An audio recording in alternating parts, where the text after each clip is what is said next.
다 같이 하나님의 말씀 찾으시겠습니다. 하나님의 말씀은 디모데후서 2장 14절에서 26절까지 있는 말씀입니다. 지난주와 똑같은 본문입니다.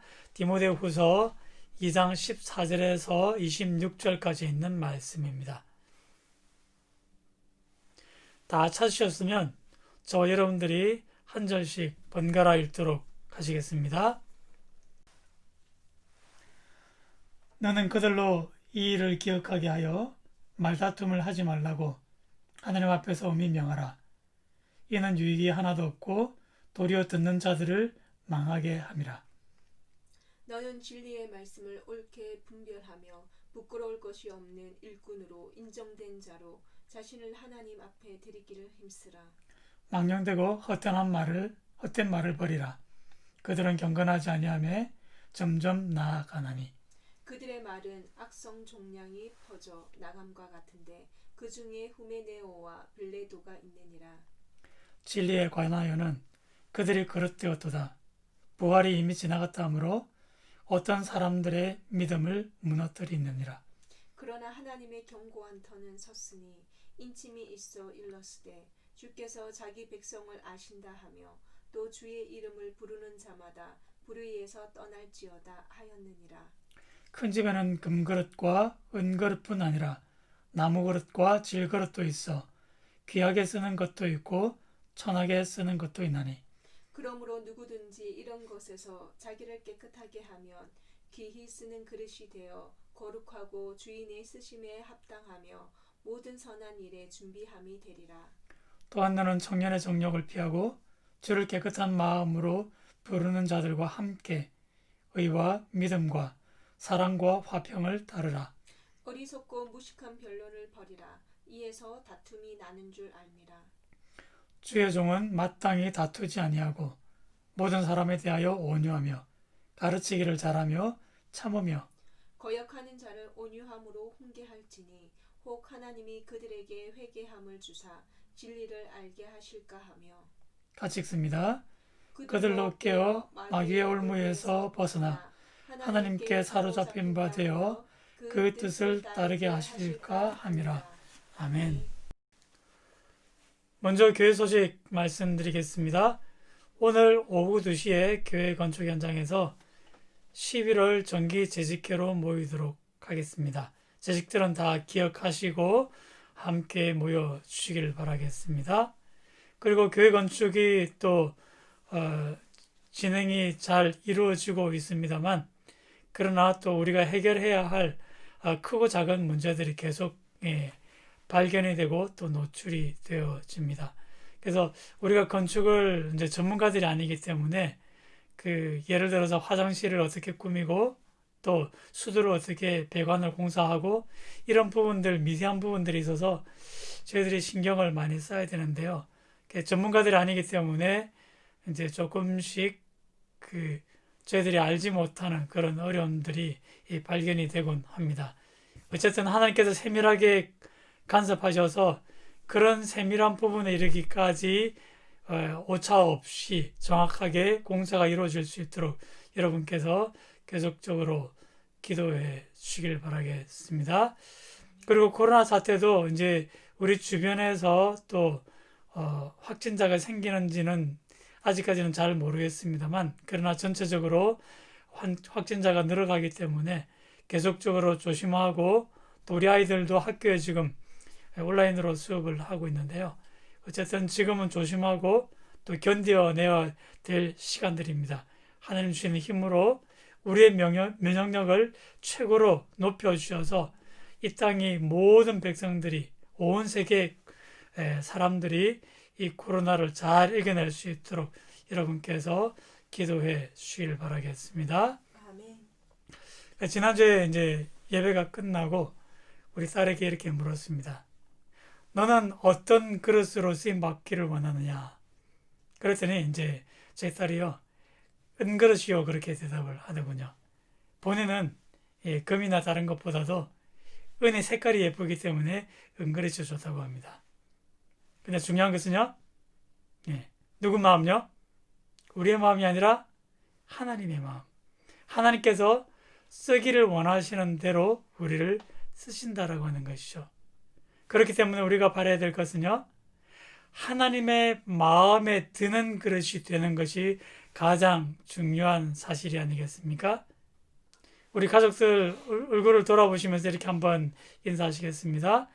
정말 하나님의 마음에 드는 그릇이 되시길 바랍니다. 하나님의 마음에 드는 그릇이 되시기 바랍니다. 네, 그렇게 될 줄 믿습니다. 아멘. 지난주에 제가 하나님께서 쓰시는 그릇은 망령되고 헛된 말을 버리고, 그리고 하나님께 자신을 내어드려야 된다, 그렇게 말씀을 드렸습니다. 오늘은 약속한 대로 여기에 대한 좀 더 구체적인 그런 교훈의 말씀들을 살펴보기를 원합니다. 그럼 첫 번째, 망령되고 헛된 말을 버려야 한다, 이 부분에 대한 보다 자세한 설명들을 오늘 주어진 말씀 속에서 함께 찾아보도록 하겠습니다. 우리 23절 말씀을 보실까요? 23절 말씀 제가 한번 읽어드립니다. 어리석고 무식한 변론을 버리라. 이에서 다툼이 나는 줄 알미니라. 그랬습니다. 여러분 생각에 망령되고 헛된 말, 어떤 생각들이 떠오르십니까? 그저 입에 담기 어려운 그런 상스러운 말, 조속한 욕, 그런 것들이 떠오르진 않으십니까? 그런데 물론 그런 말들이 포함되기는 합니다만, 그러나 이 말씀이 바울이 디모데에게 주고 있는 말씀이라는 사실들 우리가 먼저 떠올려 보아야 되지 않겠습니까? 바울이 디모데에게 넌 말할 때 욕 좀 하지 마, 뭐 그런 의미로 이 말씀을 준 것은 결코 아닙니다. 그렇죠? 망령되고 헛된 말, 우리가 23절 말씀에서 보시면 어리석고 또 무식한 변론이라 그렇게 얘기를 하고 있습니다. 여기 변론이 일어난다라고 하는 것은 서로 대화하는 사람들끼리 생각이 다르다, 그래서 의견 대립이 되고 그것 때문에 논쟁이 벌어진 그런 상황들을 생각나게 하지 않습니까? 그렇다면 여기서 서로의 생각이 달라 논쟁이 벌어질 때 그 주제가 과연 무엇이냐 하는 것이죠. 바울과 디모데가 그렇게 시간적으로 바쁜 사람들인데, 그죠? 뭐 닭이 먼저냐 달걀이 먼저냐 이런 것 가지고 논쟁하지는, 이런 것 가지고 지금 얘기하고 있지는 않겠죠? 이것은 진리에 대한 그러한 논쟁으로 일어난 말싸움이라고 하는 것이죠. 간단히 말씀드려서 진리에 대하여 이런 정도의 변론과 논쟁이 일어나는 것은요, 이단자들하고 대화할 때입니다. 복음이 아닌 것을 복음이라고 우기니 논쟁이 일어날 수밖에 없지 않겠습니까? 그러면 우리가 그런 순간에 그 사람들과 변론을 할 때 우리가 어떻게 해야 되겠습니까? 적극적으로 싸워야 되지 않겠습니까? 무엇이 진리인지를 분명하게 드러내야 되지 않겠습니까? 그런데 오늘 이 장면에서 사도 바울은 싸우지 말라고 합니다. 이유가 무엇일까요? 말이 통하지 않기 때문입니다. 가장 좋은 방법은 그 사람들과의 변론을 피하고 그저 그 사람들을 내어 쫓으라는 것이죠. 혹시 여러분들은 이단자들하고 이러한 진리에 관한 토론을 벌여본 적이 있으십니까? 전 예전에 이제 가족들끼리 모이는 자리에서요, 이제 제 자신도 의도치 않게 그런 논쟁에 휘말린 적이 있었습니다. 제 친척 중에서 이제 한 사람이 이단에 빠진 사람이 있었는데요. 아무리 대화를 해도 이제 말이 통하지 않는 것이죠. 진리를 궁금해하고 또 진리를 찾고자 하는 사람이면 우리가 복음을 가지고 그들에게 소개할 수 있습니다만, 그러나 진리가 아닌 것을 진리라고 여기고 또 진리를 거부하는 사람들에게는 도저히 말이 통하지 않는다라고 하는 것이죠. 우리의 말의 지혜로 그들을 설득하기란 불가능에 가깝다라고 말씀을 드릴 수 있을 것입니다. 그런데 초대교회 당시를 보십시오. 그러한 생각을 가진 사람들이 교회 안으로 들어옵니다. 이러한 거짓 교사들이 진리가 아닌 것을 가지고 교회를 어지럽히고 사람들을 미혹합니다. 그러니까 교회 안에서 이러한 진리의 논쟁이 벌어지고 있다라고 하는 것이죠. 그들의 지도자인 디모데에게 바울은 그들을 논쟁 벌이지 말고 내어 쫓으라고 얘기합니다. 이유가 무엇일까요? 교회는 진리를 선포하는 곳이지 진리에 대하여 논쟁하는 곳이 아니기 때문입니다. 이런 측면에서 이제 우리가 불가리아 교회들을 가끔 생각을 해보게 되는데요. 참 불가리아 교회들도 좀 심각한 상황에 놓여 있다, 그렇게 말씀을 드릴 수 있을 것입니다. 우리가 흔히 이제 생각해 보면 이단자들은요, 자기의 정체를 숨기고 몰래, 그죠? 사람들에게 다가가서 그들을 진리가 아닌 것으로 미혹을 하는 것이 일반적인 모습입니다. 그런데 불가리아 내에서는요, 불가리아 사람들이 자신들을 잘 모른다 생각하고 자신들의 신분을 아주 만천하에 드러내놓고 그렇게 떳떳하게 당당하게 교회에 들어와서 교회를 어지럽히는 일들이 비일비재하게 일어난다고 하는 것입니다. 그래서 우리가 참 기도해야 될 일들인데요. 먼저 목회자들만이라도 그것들을 분별하고 교회를 진리로 잘 인도해 갈 수 있도록 우리가 기도하고 또 이 땅의 영혼들을 위해서 우리가 힘을 쓰고 애를 써야만 할 것입니다.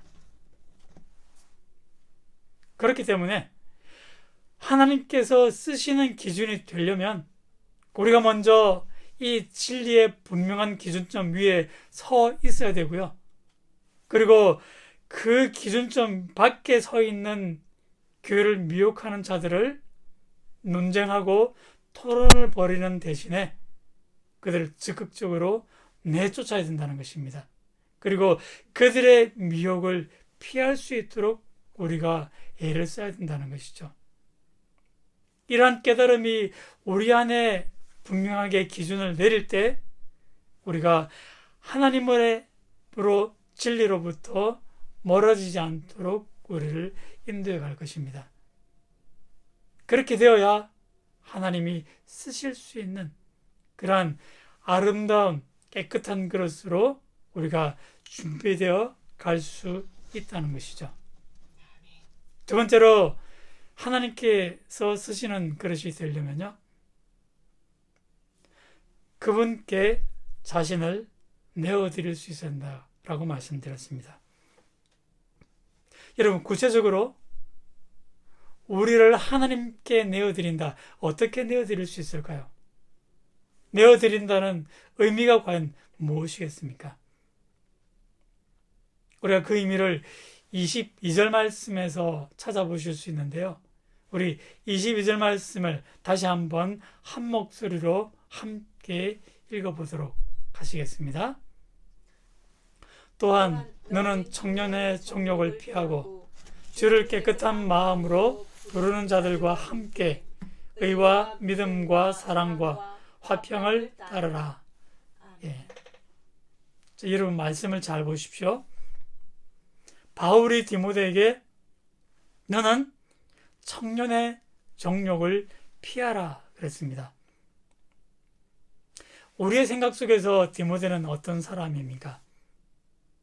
그는 먼저 사역자인 동시에 매사에 조심스럽고, 그리고 우리가 볼 때 그는 아주 모범성의 그러한 스타일이라 사람이라고 그런 이미지로 우리에게 각인되어 있지 않습니까? 그런 디모데에게 바울이 청년의 정욕을 피하라. 아니 디모데가 사회 나가서 그렇게 잘 나가는 사람도 아닌데요, 그죠? 그렇게 막 세상에 나가서 노는 사람이 아닐진데 어찌 그에게 이러한 정욕이라는 단어를 써가면서까지 그것들을 피하라고 말씀을 주고 있을까요? 어떻게 이해해야 되겠습니까? 우선 정욕이라는 단어를 들었을 때 여러분 생각 속에서 어떤 이미지들이 떠오르십니까? 성적인 욕망, 그리고 방탕한 생활, 돈에 대한, 물질에 대한 끝없는 욕심, 여러 가지 있을 수 있겠죠? 그런데 여러분, 과연 이것들 중에 디모데하고 연결 지을 수 있는 것이 있을까요? 아무리 생각해 보아도 이런 것들은 디모데하고 어울리지 않을 것만 같은데, 그런데 바울이 너는 청년의 정욕을 피하라고 디모데에게 말씀하는 이유가 어디에 있을까요? 우리 22절 말씀을 다시 한번 자세히 보시면요. 22절 말씀은 두 가지의 그 명령어로 되어 있습니다. 그죠? 청년의 정욕을 피하라. 그리고 그 다음에 여러 가지 것들을 소개하고 이것들을 따르라. 피하라, 따르라. 그죠? 그렇게 되어 있죠? 그러면 문장 구조상 앞에 피하라고 한 것과 뒤에 따르라고 한 것들이 서로 대조가 되고 반대가 되는 것임을 우리가 이해할 수가 있습니다. 자, 그러면 먼저 뒤에 따르라고 했던 것들이 어떤 것이 있는지 한번 보실까요? 의와 믿음과 사랑과 화평을 따르라 그랬습니다. 어떻게 보면 이것들은 참 이론적인, 그저 글로 쓰여진 그런 이론적인 개념으로 우리가 생각하기 쉽습니다만, 그런데 오늘 이 구절 속에서 바울은 여기에 대한 실질적인 행동을 언급을 하고 있습니다. 자, 먼저 의 그랬으니까 이것은 하나님을 기쁘시게 해드릴 수 있는 의로운 행동을 이야기한다는 것이죠. 그리고 믿음은요, 하나님을 신뢰함으로 그 신뢰하는 마음을 너희 삶 속에 적극적으로 드러내라는 것입니다. 사랑은요, 하나님을 사랑하기 때문에 또한 그 사랑으로 너희가 서로 사랑하라는 것이죠. 서로가 서로 사랑한다는 것을 상대방이 알게 해야 된다는 겁니다. 그리고 마지막으로 화평이 나오는데요. 그렇게 서로 사랑하다 보면 하나님 안에서 서로 평화를 누리며 잘 지낼 수 있지 않겠습니까? 그러니까 이러한 의와 믿음과 사랑과 화평에서 벗어난 행동들은 다 청년의 정욕으로 변질되기 쉽다라고 하는 것입니다. 그러니까 청년의 정욕이 그런 성적인 욕망으로 비롯되는 그런 것과 보다 훨씬 더 넓은 개념으로 소개되고 있음을 우리가 이해할 수가 있겠죠. 한번 생각해 보십시오.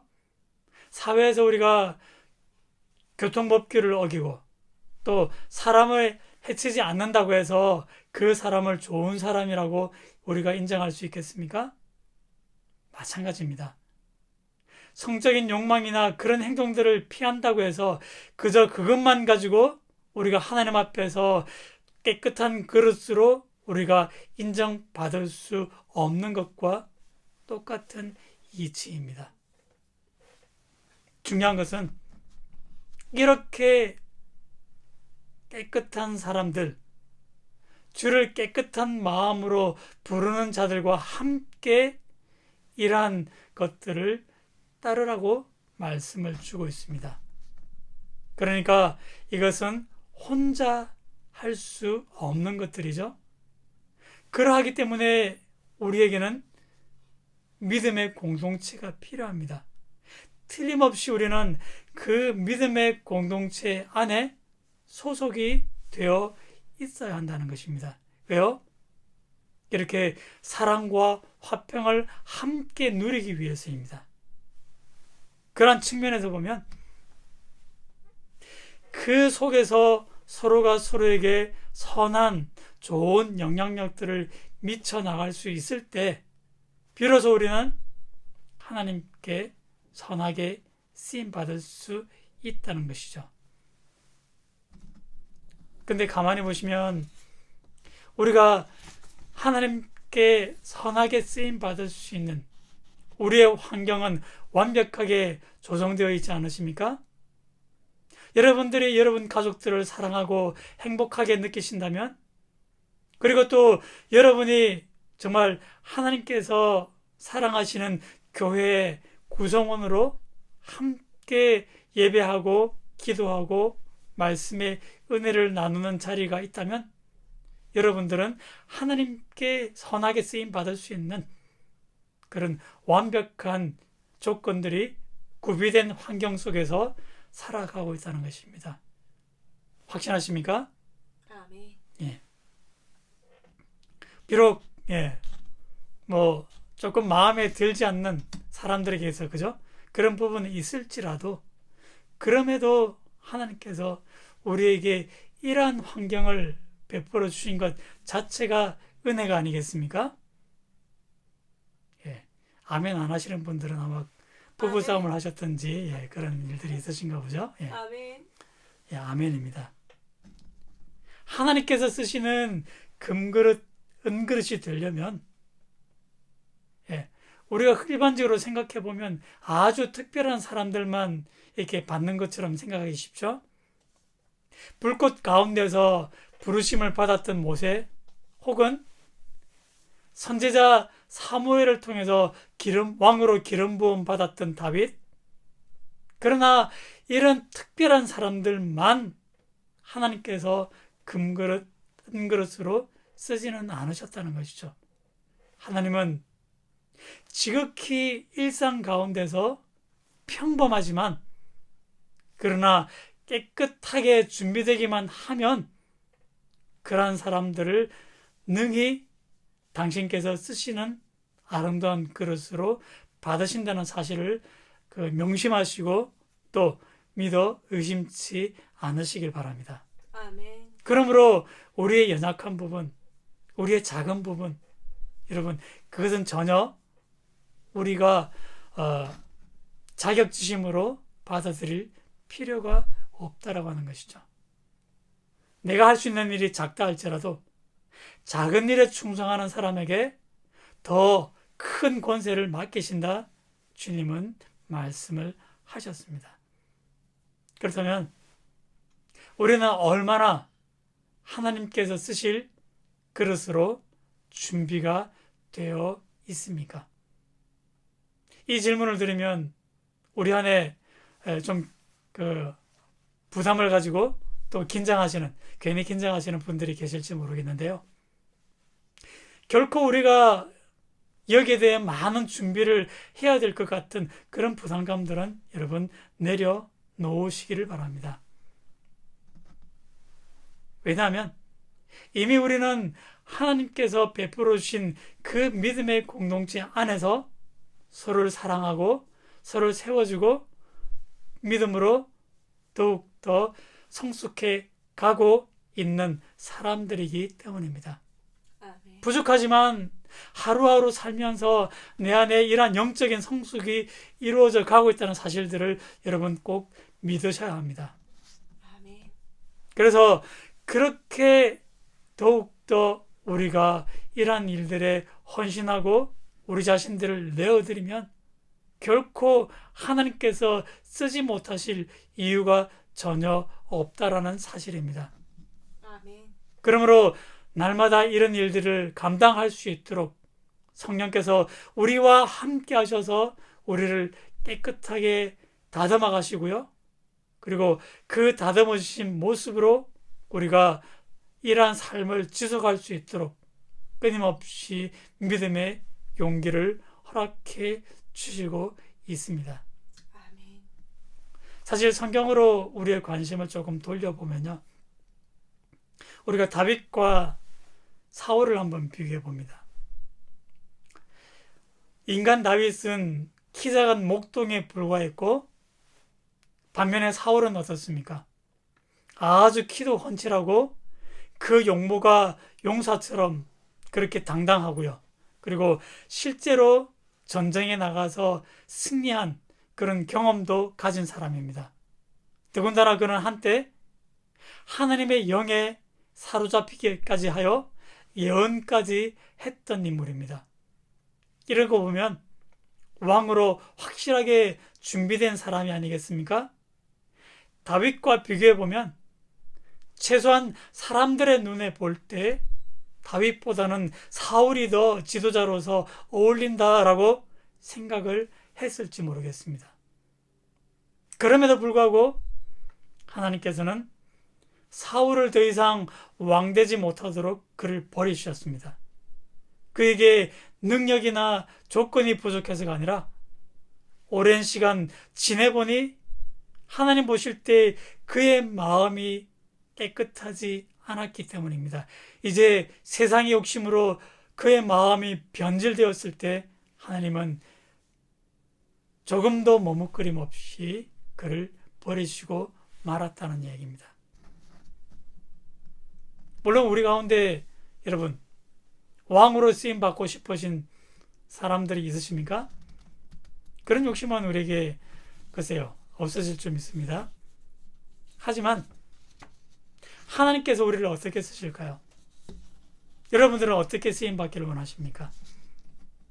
정답은요, 하나님께서는 사람을 생긴 대로 쓰신다라고 하는 것이죠. 여러분 이 말씀을 잘 이해하셔야 됩니다. 베드로는 베드로답게, 바울은 바울답게 쓰임을 받았습니다. 그 말의 의미가 무엇인지 여러분 깨달으시겠죠? 아무리 베드로가 바울처럼 쓰임 받으려고 해도 그렇게 될 수 없습니다. 그죠? 베드로는 베드로고 바울은 바울입니다. 중요한 것은 그들이 객관적인 모든 조건과 환경은 다 내려놓고요. 어쨌든 자기를 하나님 앞에 깨끗한 그릇으로 내어드리니까 베드로는 베드로답게, 바울은 바울답게 그렇게 각각 영광스러운 모습으로 쓰임 받더라고 하는 것이죠. 그러니까 여러분 깨끗하게 쓰임 받는다는 것이 중요한 것이죠. 생긴 대로 쓰임 받으면 족한 것입니다. 그래서 하나님께 정말 우리가 깨끗한 그릇으로 쓰임 받는 것이 우리 인생의 가장 행복임을 여러분 기억하시고 하나님께서 마음껏 쓰시도록 우리 자신들을 내어드리실 수 있기를 바랍니다. 그렇게 내어드릴 때 우리를 통해서 가정과 믿음의 공동체 그리고 세상에 나가서 우리의 학교와 우리의 삶의 모든 환경들 가운데서 비록 소수의 사람들이지만 우리가 그들을 세워주고 격려하여 진리 앞으로 그들을 이끌어가는 사람으로 우리가 쓰임받을 수 있다면 그것이 우리가 살아갈 수 있는 최고의 인생의 모습인 것을 기억하시고 그렇게 쓰임받는 복된 우리 모든 삶의 걸음들이 다 되시기를 주님의 이름으로 간절히 축복을 드립니다. 아멘. 기도하시겠습니다. 사랑의 아버지 하나님, 큰 집에는 금그릇도 있고 은그릇도 있지만 또 나무그릇과 질그릇도 있어 천이 쓰임을 받기도 한다고 말씀하셨습니다. 모두가 우리가 귀한 그릇으로 하나님 앞에 쓰임 받기를 소원합니다. 그럴 때 아버지 하나님, 우리가 말씀을 분별하여 우리를 하나님 앞에 쓰실 수 있는 깨끗한 그릇으로 우리 자신들을 내어드릴 수 있도록 주님 도와주옵소서. 진리 가운데서 거짓된 말, 헛된 말들을 분별하여 우리가 그것을 영적으로 잘 싸워나갈 수 있도록 성령께서 우리와 함께하여 주옵소서. 아무쪼록 우리가 만나는 모든 사람들에게 격려하고 세워주어 진리로 인도할 수 있는 우리의 걸음 될 수 있도록 주님 복의 복을 더하여 주옵소서. 감사를 드리오며 모든 말씀 우리를 사랑하시는 예수님 이름으로 간절히 기도드리옵나이다.